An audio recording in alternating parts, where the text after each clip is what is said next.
L'actualité de ce vendredi 26 juin en Côte d'Ivoire et ailleurs, c'est maintenant sur cette info. Mesdames et messieurs, bonjour et bienvenue dans cette nouvelle édition.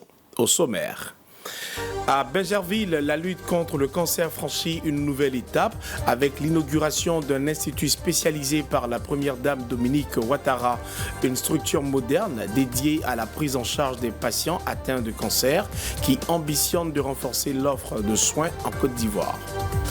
Sur les routes, la commission du retrait du permis de conduire durcit le ton face au comportement dangereux.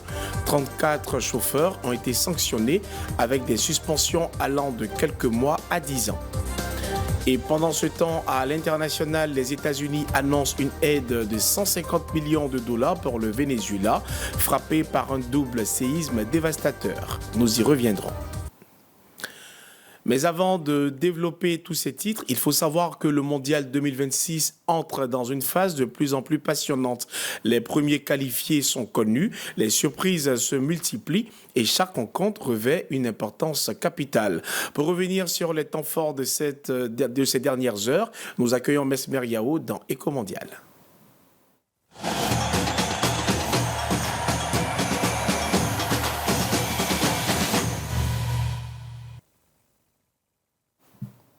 Bonjour Mesmer. Bonjour Daniel. Très heureux de vous retrouver sur ce plateau. Ah oui, en tout cas, je suis hyperement heureux. D'accord, on va comprendre ça tout de suite. Mesdames et messieurs, vous le savez, sur le coup de 20h le jeudi 26 juin, la Côte d'Ivoire terrasse Curaçao sur le score de 2-0 avec un doublé de Nicolas Pepe. Effectivement, Daniel, comme vous venez de le dire, la Côte d'Ivoire terrassé la formation de Curaçao 2-0. Donc en attente. Ah oui. Alors, si vous aviez les éléphants en face de vous, qu'est-ce que vous leur direz, Mesmer? Bravo, bravo. Et bravo. En tout cas, après l'exploit des éléphants, les félicitations ont afflué. Le président de la République, Alassane Ouattara, a salué cette qualification historique de la Côte d'Ivoire pour le deuxième tour d'une phase finale de Coupe du Monde. Dans un message publié sur ses réseaux sociaux, le chef de l'État a adressé ses félicitations à la sélection nationale avant de l'encourager à poursuivre sur cette lancée. Bravo à nos éléphants pour cette qualification historique au deuxième tour d'une phase finale de Coupe du Monde de football. Cap sur les 16e de finale, a-t-il écrit. Au-delà des messages de félicitations, cette qualification historique a surtout été célébrée par de nombreux supporters ivoiriens. À la place ado de la mairie d'Abobo, de nombreux supporters ont suivi dans une ambiance festive la retransmission du match opposant Curaçao à la Côte d'Ivoire. Une soirée marquée par l'enthousiasme et la ferveur des amoureux du football. Le reportage de Mesmer Yao. Dès les premières minutes de la rencontre, l'atmosphère est montée d'un cran. Les chants, les danses et les cris de joie ont alors envahi la place Ado, transformée en véritable chaudron de supporters. Venus de tous les quartiers de la commune d'Abobo, ces nombreux fans n'ont pas caché leur satisfaction après cette victoire historique des éléphants. Chacun a célébré à sa manière ce succès qui rapproche davantage la sélection ivoirienne de ses objectifs. Très très content et le mot même me manque parce que je savais que ce match-là allait se bien dérouler et je pense que ce qui vient de se passer, c'est pas mot de vente, c'est mot de jeu que tout le monde entier a vu. Le football qu'on vient de pratiquer tout à l'heure, en tout cas, on est très très content, satisfait. C'est un plaisir de voir les éléphants se qualifier pour la première fois au deuxième tour de la Coupe du Monde. Nous sommes très heureux. Vous voyez, le grand public est là, tout le monde est heureux. Je suis très heureux en sens que les éléphants ont démontré A plus B que l'équipe de Curaçao ne pourra rien contre nous.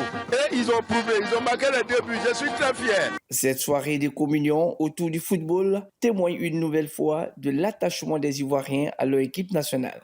À Abobo, la victoire des éléphants restera gravée comme un moment de partage, de fierté et d'unité nationale. Alors, Mesmer, quand on regarde votre reportage, il y a un constat qui frappe fort, c'est que les Ivoiriens sont sortis nombreux mais pour regarder ce match. Ah oui, les éléphants, c'est une question du pays. Alors, quand il s'agit du pays, il va falloir alors soutenir donc le pays, peu importe le lieu. Et c'est en cela que la population d'Abobo est sortie massivement à la place Alassane Ouattara pour aller soutenir donc les éléphants de Côte d'Ivoire qui doivent écrire une histoire du football ivoirien. Et au-delà de la commune d'Abobo, la même ferveur s'est exprimée dans les fan zones mises en place pour l'occasion. À l'INJS, par exemple, dans la commune de Marcory, des centaines de supporters ont également suivi cette rencontre dans une ambiance festive. À l'initiative donc de l'ambassade des États-Unis, en partenariat avec le Comité national de soutien aux éléphants et l'INJS, des centaines de supporters se sont retrouvés pour suivre sur écran géant la rencontre entre la Côte d'Ivoire et Curaçao. Le récit de Steve Mandwadja, commenté par Mesmer Yao. Les éléphants ont répondu aux attentes de leurs supporters. La Côte d'Ivoire a décroché son billet pour le second tour de la Coupe du Monde en s'imposant 2-0 face à Curaçao ce jeudi 25 juin 2025 à l'INJS lors d'une retransmission organisée par l'ambassade des États-Unis et le CNSE.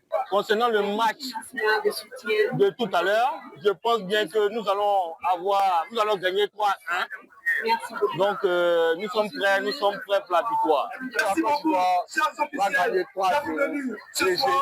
Un petit 3-0 qui a qualifié. Gentiment. Avant une première historique.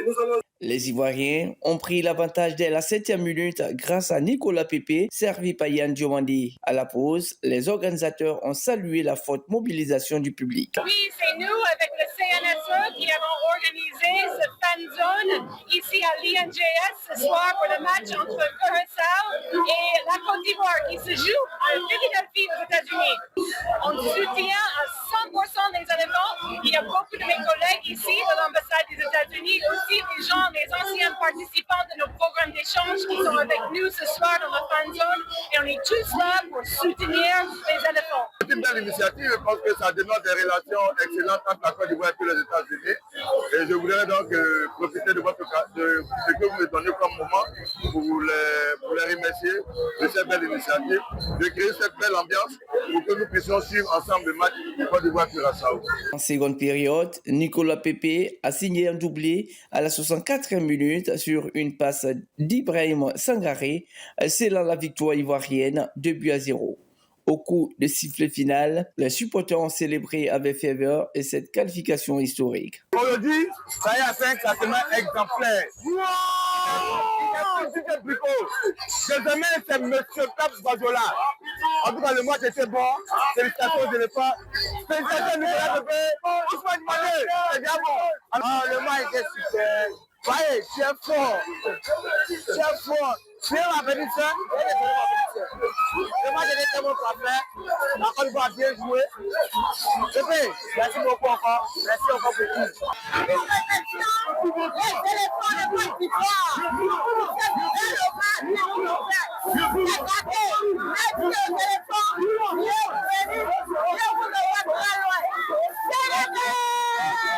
Grâce à ce succès face à Curaçao, la Côte d'Ivoire cède pour la première fois au second tour d'une Coupe du Monde et continue de faire rêver tout un peu.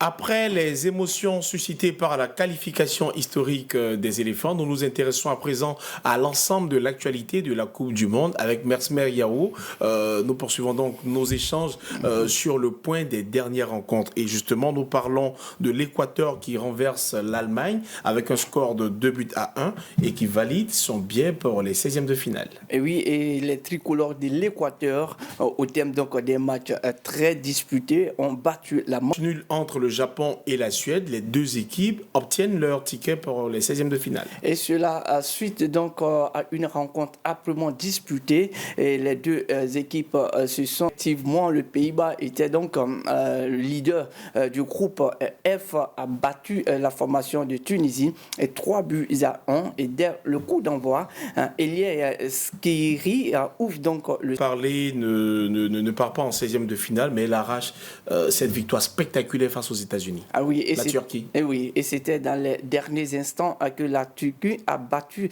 la formation des États-Unis 3-2 et dès la 3e minute finale. C'est malheureux. Malheureux en tout cas. 0 but partout entre le Paraguay et l'Australie. Les deux pays obtiennent donc leur billet pour les 16e de finale. Et déterminés surtout à remporter cette rencontre. Ces deux équipes ont donné le mieux d'elles-mêmes en maximisant les actions.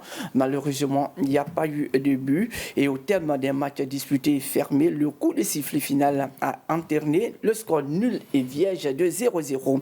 Et grâce donc à ce résultat, le Paraguay et l'Australie, parce que les deux enregistrent 4 points.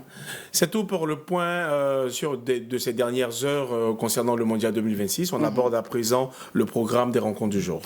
Aujourd'hui, il y aura encore 6 belles affiches. Ah oui, en tout cas, il faut dire que ces affiches vont se jouer aussi en simultané parce que ce sont les derniers matchs des poules. Et c'est le groupe I qui commence à 19h avec Norvège-France et Sénégal-Irak. Et à partir de minuit, on aura 2 rencontres à la même heure. Et Cap-Vert, Arabie Saoudite, Uruguay, Espagne. Et puis nous terminons à 3h du matin avec Égypte-Iran et Nouvelle-Zélande, Belgique. Et après toutes ces rencontres, nous on se retrouvera demain à la même heure pour décortiquer tout ça. Merci beaucoup, Mesmer. Mesdames et messieurs, nous refermons ici Éco Mondial.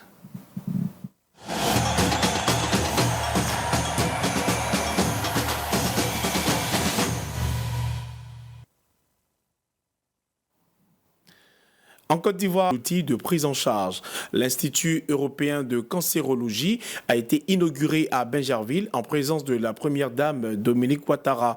Ce premier centre privé spécialisé entend offrir aux patients des soins aux standards internationaux. Le reportage est signé Salomon Guidi. Il est commenté par Maïka Nom. Une nouvelle étape dans la lutte contre le cancer en Côte d'Ivoire. L'Institut européen de cancérologie a officiellement ouvert ses portes à Bingerville. Ce centre privé spécialisé se veut une réponse aux besoins croissants de prise en charge des patients atteints de cancer. Présente à cette cérémonie d'inauguration, la première dame, Dominique Ouattara, a salué une initiative qui vient renforcer l'offre de soins dans le pays et améliorer les conditions de traitement des malades. Le cancer est une maladie grave qui sévit partout dans le monde, y compris en Côte d'Ivoire, avec 21 300 000 nouveaux cas officiellement recensés chaque année et 14 000 décès enregistrés. En inaugurant aujourd'hui l'Institut européen de cancérologie de Bingerville, nous adressons un message d'espoir aux personnes malades. Accéder au traitement est maintenant possible, avec le même niveau de qualité qu'en Occident. Le ministre de la Santé, de l'Hygiène publique et de la couverture maladie universelle, Pierre Dimba, a pour sa part salué la construction de cet Institut européen de cancérologie. Il a également annoncé la réalisation prochaine d'un autre centre de cancérologie afin de renforcer davantage l'offre de soins spécialisés dans le pays. L'Institut européen de cancérologie d'Abidjan, dont nous célébrons aujourd'hui l'ouverture officielle, s'inscrit pleinement dans cette dynamique de transformation de notre système de santé. Cet établissement va apporter une réponse concrète à plusieurs défis majeurs, notamment améliorer l'accès aux soins oncologiques spécialisés, réduire les délais de prise en charge, renforcer l'expertise nationale et limiter les évacuations sanitaires. Je me réjouis particulièrement de constater que cet institut est doté d'équipements de dernière génération, notamment un accélérateur linéaire variant Alcyon, un scanner de simulation de haute précision et une unité moderne de chimiothérapie. Cette cérémonie d'inauguration s'est achevée par une visite guidée des différentes installations du centre, une occasion pour les autorités et les invités de découvrir cet établissement qui se dit prêt à accueillir et à prendre en charge les patients atteints de cancer. Dans le cadre des Journées nationales du service public qui se tiennent en Côte d'Ivoire du 23 au 26 juin, 241 agents de l'administration ivoirienne ont été élevés à l'ordre du mérite de la fonction publique.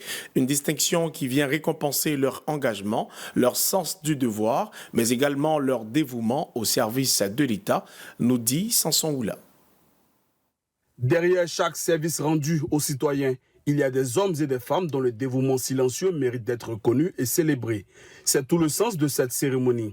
Sous le leadership du président de la République, son Excellence Alassane Ouattara, 241 fonctionnaires ont été distingués pour leur loyauté, leur engagement et leur service exemplaire à la nation. Parmi eux, 54 élevés au rang de commandeur, 70 au rang d'officier et 117 au rang de chevalier. Mesdames et messieurs, au nom du président de la République et en vertu des pouvoirs qui nous sont conférés, nous vous faisons commandeur dans l'ordre du mérite de la fonction publique, avec mes vives et chaleureuses félicitations. La cérémonie s'est déroulée en présence de plusieurs personnalités de haut rang, le médiateur de la République Gaoussou Touré, le ministre de la Communication et porte-parole du gouvernement Amadou Coulibaly. Les récipiendaires ont exprimé leur satisfaction et leur reconnaissance pour ces distinctions. Je suis très heureux d'avoir reçu cette médaille de commandeur dans l'ordre du mérite de la fonction publique qui couronne 44 années de service au sein de la fonction publique de Côte d'Ivoire. Je viens de recevoir ma médaille d'officier décernée par Madame le ministre de la fonction publique. Les sentiments qui nous animent sont des sentiments de joie et de fierté et de savoir qu'on reconnaît le travail que nous faisons, non seulement par notre ministère, mais par le ministère de la fonction publique. Et ce soir, nous sommes tellement heureux de recevoir cette médaille que nous allons laisser à la postérité pour montrer que nous sommes passés par là et que nous avons fait le travail pour lequel nous devons le faire. Une deuxième vague de décoration est prévue ce jeudi 25 juin, toujours au Palais de la Culture. Ces distinctions viennent rappeler une conviction portée tout au long de ces journées. L'excellence et le dévouement au service du citoyen restent au cœur de l'action publique ivoirienne. Un engagement au service de l'État qui s'inscrit donc dans un contexte plus large de performance économique salué au niveau international. En effet, la Côte d'Ivoire franchit une étape majeure sur le plan économique. À l'issue de son programme avec le Fonds monétaire international, le pays est désormais classé à faible risque de surendettement par le FMI et la Banque mondiale. Une première en Afrique subsaharienne qui vient récompenser plusieurs années de réformes économiques et de rigueur budgétaire. Que signifie concrètement cette reconnaissance? Quels bénéfices pour l'économie ivoirienne et les populations? Élément de réponse avec le professeur Séraphin Prao. Une nouvelle étape dans la trajectoire économique ivoirienne. Après la 6e et dernière revue de son programme avec le FMI, la Côte d'Ivoire atteint l'ensemble des objectifs fixés. Résultat, le pays accède désormais au statut de pays à faible risque de surendettement, aussi bien pour sa dette extérieure que pour sa dette publique globale. Pour les économistes, cette distinction constitue avant tout un puissant signal adressé aux investisseurs et aux partenaires financiers. Ce que nous pouvons dire comme retombée de ce nouveau statut que la Côte d'Ivoire a pour son économie, nous pouvons dire que premièrement, la Côte d'Ivoire va bénéficier d'un desserrement budgétaire avec l'attractivité financière du pays. Vous savez qu'avec ce nouveau statut que nous avons, cela voudrait dire que la Côte d'Ivoire est un pays non risqué en matière de financement. Et donc, du coup, le FMI a été le premier fonds à nous féliciter avec le décaissement qu'il va faire aux alentours de 833 millions de dollars, soit près de 484 milliards de francs CFA. Vous voyez que c'est énorme. Et donc, cette somme va permettre à la Côte d'Ivoire de pouvoir sereinement engager le financement, n'est-ce pas, de ses besoins. Deuxièmement, je pense que cela va permettre, ou permet déjà, la diversification de nos bailleurs de fonds. Parce que lorsque le FMI vous accorde ce statut, cela donne un signal fort aux autres institutions internationales et aux autres bailleurs de fonds et même les investisseurs étrangers. Rappelez-vous que la Côte d'Ivoire était le premier pays africain à avoir émis des obligations samouraï au Japon. Et donc vous voyez que c'est le deuxième dividende que nous pourrons tirer. Troisièmement, je pense qu'au niveau de l'économie, cela va permettre à notre pays de financer sereinement ses infrastructures. Vous savez que dans le PND, le programme national de développement 2026-2030. Vraiment, il y a beaucoup de financements attendus, aux alentours de 114 000 milliards de francs CFA. Cette performance repose notamment sur l'amélioration des indicateurs macroéconomiques, une gestion plus proactive de la dette publique, ainsi qu'une mobilisation accrue des ressources internes. Des efforts qui, selon les spécialistes, traduisent une meilleure gouvernance des finances publiques et une capacité renforcée de l'État à faire face aux chocs économiques. La première chose que nous pouvons dire, c'est que depuis 2011, la Côte d'Ivoire enregistre quand même des taux de croissance de l'ordre de 6%. Et je pense que c'est l'une des économies la plus dynamique, je vais dire, de la sous-région. Et donc, du coup, je pense que quand vous avez un marché intérieur dynamique, quand vous avez un taux de croissance aujourd'hui de l'ordre de 6%, on s'attend à ce que 2026, on ait un taux de 6%. Vous voyez que c'est une bonne chose qui rassure les marchés. Et donc, le premier facteur, à mon humble avis, c'est le dynamisme économique de la Côte d'Ivoire qui se solde par des taux de croissance positifs de l'ordre de 6%.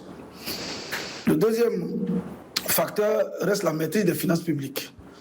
Quand je parle de maîtrise des finances publiques, vous savez que nous avons accusé un déficit budgétaire qui oscillait entre 2020 et 2023 entre 5,2% et 6,7% du PIB. En raison, bien entendu, de la pandémie que nous avons connue, de la Covid-19 et de la crise ukrainienne. Mais aujourd'hui, en 2025, le déficit budgétaire a été ramené à 3% du PIB, qui est une très bonne chose.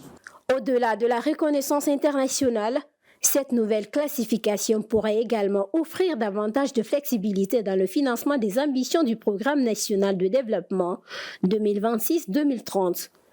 Mais cette marge de manœuvre devra s'accompagner d'une gestion toujours rigoureuse des finances publiques afin de préserver les acquis obtenus. Je pense que l'institution internationale a de bonnes raisons de demander à la Côte d'Ivoire d'être un peu prudente. Alors, la première raison est que dans le PND, les besoins de l'État demeurent très importants. L'État doit mobiliser 38 000 milliards de francs CFA pour boucler effectivement le plan national de développement 2026-2030. Et pour ce faire, l'État prévoit de solliciter le marché régional de l'UEMOA à hauteur de 91,6%, ce qui peut exercer, à mon humble avis, une pression sur les liquidités locales. C'est ce que nous appelons en économie l'effet d'éviction. Quand l'État, qui a la bonne signature, va sur le marché et racle tout ce qui s'y trouve comme fonds prêtables, et donc du coup, cela évince le secteur privé qui, cherchant à se faire financer, est obligé de se faire financer à des taux d'intérêt très élevés. Et donc, du coup, vous voyez que cette bonne signature ou bien ce bon statut de l'État, et eu égard aux besoins de financement pour son PND, peut évincer le secteur privé sur le marché des fonds prêtables. La Côte d'Ivoire tourne ainsi une nouvelle page de son histoire économique. Reste désormais à transformer cette crédibilité renforcée en investissement, en croissance inclusive et en amélioration durable des conditions de vie des populations. Toujours dans l'actualité nationale, la sécurité routière reste au cœur des préoccupations des autorités. La commission technique de suspension et de retrait du permis de conduire poursuit ses opérations face à la recrudescence des comportements dangereux sur les routes. 34 chauffeurs ont ainsi été entendus avec des sanctions allant de quelques mois à 10 ans de suspension du permis de conduire. Pierre Thierry nous en parle. À la commission de suspension et de retrait des permis ce jeudi, parmi les dossiers inscrits à l'ordre du jour figuraient 2 affaires ayant suscité une forte réaction de l'opinion publique et largement relayée sur les réseaux sociaux. Le premier concernait Dame Niaouré, dont le comportement au volant avait provoqué de nombreuses critiques et conduit à la saisine des autorités compétentes.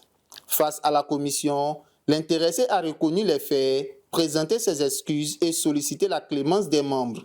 Le second dossier portait sur un conducteur filmé sur l'autoroute du Nord alors qu'il circulait avec sa plaque d'immatriculation volontairement masquée. Au regard de la gravité des faits reprochés, la commission a décidé de leur infliger à chacun une suspension ferme d'1 an de permis de conduire. Les 2 contrevenants devront obligatoirement suivre une nouvelle formation avant de pouvoir reprendre le volant.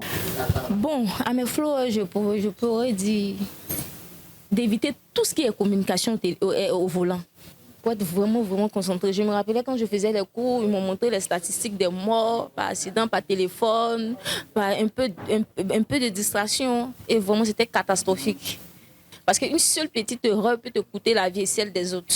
Quand je suis au volant, de regarder où je m'en vais. Voilà. C'est vraiment concentré parce que je tiens à ma vie. Tu veux faire une vidéo, tu gardes complètement la voiture, ou bien moi-même, les garer même là, hors de la voiture même, c'est encore mieux pour éviter des problèmes. Parce que vont te retirer ton permis, ils vont faire ça. Donc vraiment, soyez concentrés. Soyez concentrés quand vous êtes au volant. En plus de ces cas viraux, 31 autres chauffeurs ont été sanctionnés à des suspensions fermes allant de 3 mois à 10 ans et un conducteur a bénéficié d'une suspension de 3 mois avec sursis. Par ailleurs, 7 autres conducteurs ne se sont pas présentés devant la commission, alors que 2 permis ont été restitués après examen des dossiers concernés. Ce jour-là, ce qui s'est passé exactement, c'est que je ne me sentais pas bien. Et je partais à la maison. En conduisant, il y a eu l'envie de vomir. Et c'est là qu'il est stationné et puis il y a un gars qui est venu me percuter et il est rentré en brousse. Voilà. Ce que j'aimerais dire à mes collègues chauffeurs, c'est que si tu es en train de conduire, que tu as eu une urgence, que tu vois que tu ne te sens pas bien, c'est mieux de stationner la voiture et chercher, appeler quelqu'un d'autre pour qu'il vienne prendre la voiture pour t'accompagner à la maison. Donc à faire attention, surtout sur la route, donc à respecter les feux. Les sanctionner, c'est vrai, mais surtout les amener à être des ambassadeurs auprès des autres conducteurs pour faire passer le message de sécurité routière que le ministère des Transports veut passer pour une meilleure circulation sur les voies publiques et avec moins de danger pour chacun d'entre nous. 32 chauffeurs indélicats ont été retirés de la circulation pour le mois de mai pour conduite dangereuse. Découvrons à présent ce qui se passe hors de nos frontières.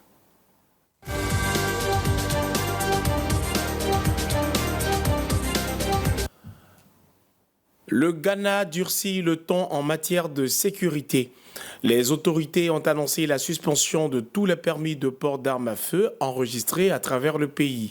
Une décision prise par le ministre de l'Intérieur, Aladji Muntaka Mohamed Moubarak, dans un contexte de révision en profondeur du système national de contrôle des armes.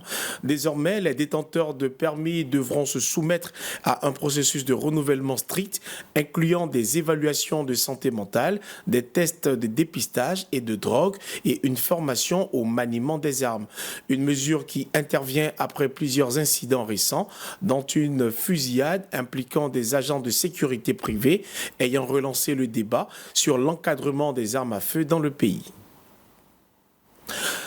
Face au double séisme qui a durement frappé le Venezuela, la communauté internationale se mobilise. Les États-Unis ont annoncé leur disponibilité à apporter une assistance humanitaire au pays sinistré. Dans un message publié sur son réseau social, le président américain Donald Trump a indiqué que Washington est prêt et disposé à venir en aide au Venezuela. Dans la foulée, le département d'État a confirmé le déploiement d'équipes de secours ainsi que le déblocage d'une enveloppe d'urgence de 150 millions de dollars pour soutenir les opérations humanitaires et les populations affectées. C'est la fin de ce journal préparé par l'ensemble de la rédaction. L'information continue sur cette info. Cette édition est disponible en replay sur notre page YouTube. Merci de nous avoir suivis. Excellente journée à toutes et à tous.